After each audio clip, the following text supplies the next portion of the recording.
சாமி, ஏன் இப்படி பயந்து ஓடுகிறீர்கள்? என்ன நடந்தது உங்களுக்கு என்று கேட்டார்கள்.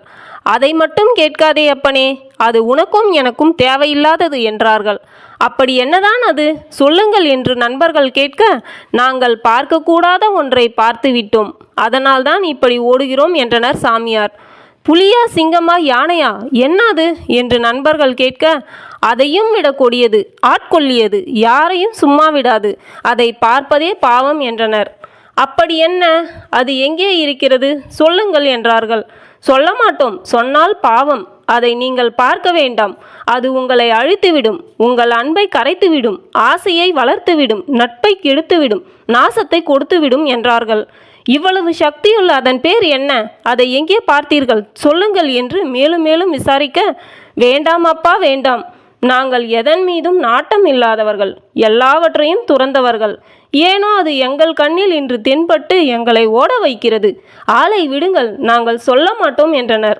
சொல்லப் போகிறீர்களா இல்லையா என்று மிரட்ட, நீங்கள் மிரட்டி கேட்டாலும் சொல்ல மாட்டோம் என்றார்கள் சாமியார்கள். ஆறுமுகமும் ஏழுமலையும் தங்கள் கையில் இருந்த சூரிகத்தியை சாமியார்கள் கழுத்தில் வைத்து மிரட்டினர். சொல்லாவிட்டால் கொன்று விடுவோம் என்றார்கள். விதி யாரை விட்டது, சொல்கிறோம், அதோ தெரிகிறதே ஆலமரம், அந்த ஆலமரத்தடியில் ஒரு புதர், அங்கே சென்று பாருங்கள், என்னவென்று உங்களுக்கே தெரியும் என்றனர். கழுத்தில் இருந்த சூரிகத்தி விடுபட்டது. கொலை செய்ய துணிந்த உங்களுக்கு சொல்கிறோம் கேளுங்கள், நீங்கள் அதை கண்டதும் ஆனந்தப்படலாம், ஆனால் அதுதான் உங்களை ஆட்டி படைக்கும் அதிகாரி, ஆழகால விஷம், அதை நம்பாதீர்கள், உங்கள் நட்பை கெடுத்து நாசத்தை, அதை தேடாதீர்கள், அதுதான் நல்லது, நாங்கள் சொல்வதை கேளுங்கள், அங்கே போவாதீர்கள், அது கொடியதிலும் கொடியது, கூண்டோடு அழிப்பது, வேண்டாம், வேண்டவே வேண்டாம் என்றார்கள்.